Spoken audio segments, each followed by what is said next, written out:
What are we making? Sauerkraut. And Noodles. noodles. What do I need? Sauerkraut noodles. And an onion. And a fat. Butter, oil, lard, whatever you want. Well, today I'm going to talk about something my grandmother would make all the time. This is something you would make if you didn't want to go through the full rigmarole of making pierogies. In my household, pierogies were only stuffed with sauerkraut and onions. I did not realize until high school that pierogies could possibly be stuffed with anything else, like potatoes and cheese and mushrooms and all these other delicious things that you could put in a pierogi.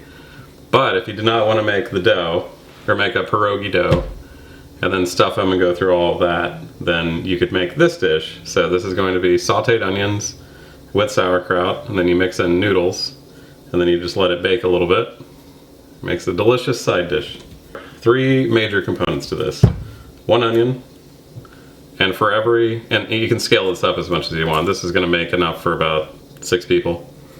1 regular size onion, 1 jar of sauerkraut or can of sauerkraut, whatever you can find. This is a less expensive brand. My favorite is the Bubby's brand. This is usually like $8 a jar, and that is a pricey alternative for making this extremely fancy. It is worth it. This is the only sauerkraut that this is the only commercially available sauerkraut in the Dayton area that I've had that actually tastes like legitimate ceramic crock made real sauerkraut. What sets that apart? The only thing in this is salt and cabbage. Okay. Other stuff has other things in it? The production's different. They don't let it sit in the crock the same way. That's what makes this expensive. It takes a lot of infrastructure to make it like this. And the last thing is your choice of noodles. So, as you know, I am gluten-free, so I like these little twisty guys here for this. If I found some gluten-free egg noodles, I would have used those. Traditionally, you would use something like this, wide egg noodle for that if you want to make this extra glutinous, and then using butter as well. So to saute the onion, you would use, traditionally butter in this, but I am going to use a vegan butter. Choose what your dietary restrictions allow you to do. So the first step is onion processing, and I'm just going to take both ends off. I take off the 1 whole layer because this part of the onion could be okay. Most of the time, if you buy these onions from just a regular grocery store, it is not going to be very good. That's going to be the tough part of the onion that you get annoyed with when you buy a hamburger. And then also, there's not a right or wrong way to cut these onions. It's up to personal taste. You could just cube these, slice them thin, dice them. It's up to you. Traditionally, we would just do a long slice vertically on the onion. Just like that. Thank you.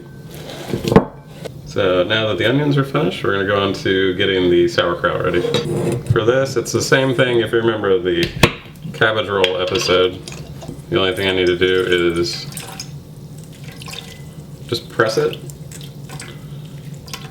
I'm not getting all of the juice out of it. But that way you can see how much actually comes out of it. This, you do not want to be in the mixture of the onions after they get sauteed. First step is to get your stove going. I'm going to get it up to high first and then bring it down to medium after we get going. About 2 tablespoons of butter for this amount. What's the advantage of doing butter over oil? Flavor. More flavor with butter? More flavor with butter. What if it's olive oil? Same thing. It just doesn't, well, butter also has protein in it that helps with browning, so you're going to get a better browned onion by using butter. That is the one magical thing about butter. You have the whey and the casein acting as the proteins, and then the lactose part of it also promotes browning as well. So it is like purpose built for sauteing. And I'll do the same thing if I had regular butter. I would wait until it gets foamy, like this. Looks good.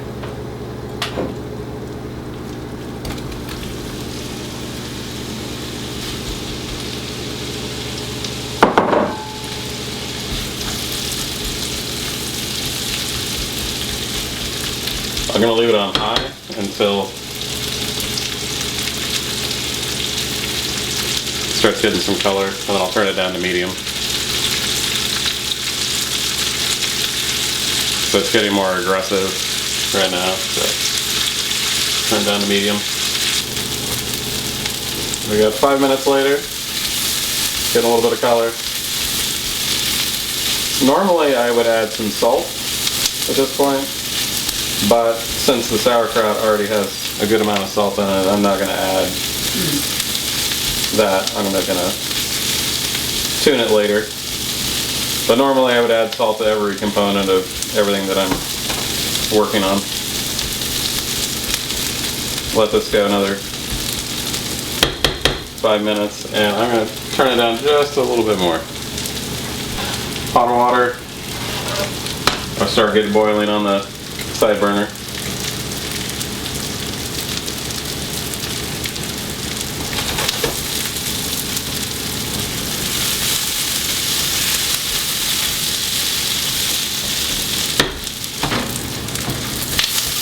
Lovely color.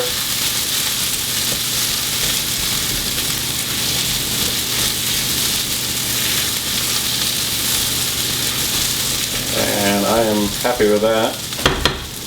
So this is something that actually I didn't realize so many failed attempts, that part of what makes this dish taste so good is I was putting in the sauerkraut without really sauteing it down when I first started learning how to make it. But it's very important to let these saute together. Flavors come together better. Well, the sauerkraut, a cooked sauerkraut is different than a raw sauerkraut. I'm going to add actually a little bit more. I don't think I've ever liked raw sauerkraut. Why'd you put in more? I want a little bit more fat in there. Is it getting dry? Is that It why? felt a little dry. I'll do that. That's better. Because just how it was flowing. So I'm going to let that saute together. I'm going to get the pasta in. So for that, water's at the boil. I'm going to add a good amount of salt to the water. And then some olive oil. Gluten-free pastas have a lot more starch coming off of them. How does that make it different? So you're going to get a lot more foam coming off of them to get on the top. So the oil will help with that.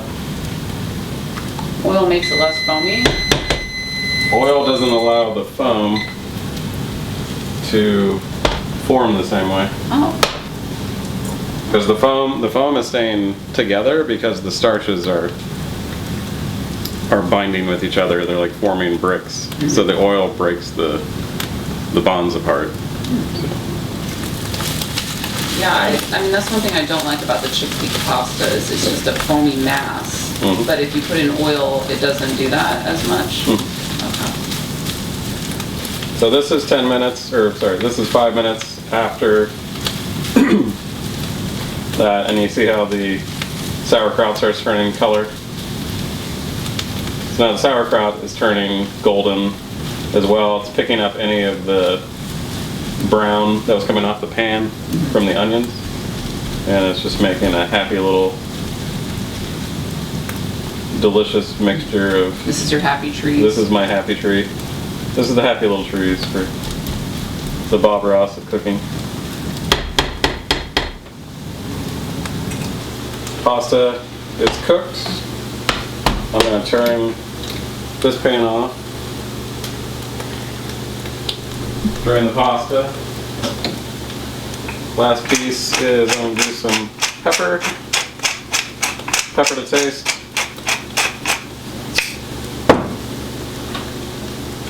Why not? Doesn't look buttery enough to you? Not buttery enough. Okay.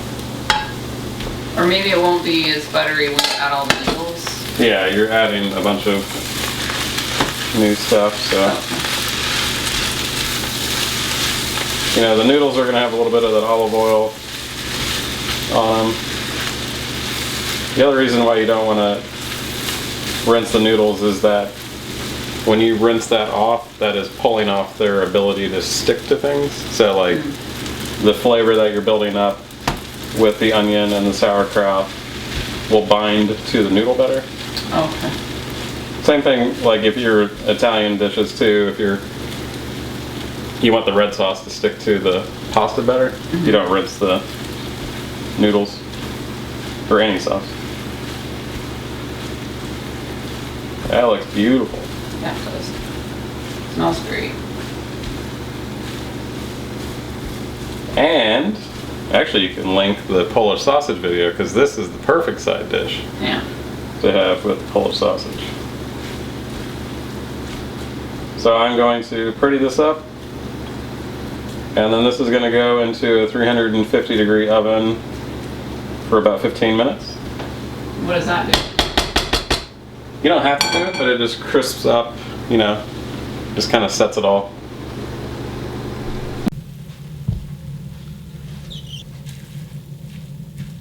Gorgeous. It sounds drier. It's got a little crunch on top. Has a little texture difference. So you have some soft noodles, a little bit of crisp. It's perfect. Thanks for watching today, and I'm happy to say that the promo code for Nakano Knives is still available if you're looking for an inexpensive yet high quality knife to get you started on your cooking adventures. In our next video, we're going to add some content to our gluten-free strand by showing you how to make gluten-free cake. It's not real cake, but it's pretty good if you've got to be gluten-free. Subscribe to us, check out our website for downloadable recipes, and we'll see you next time on Our Final Freezer.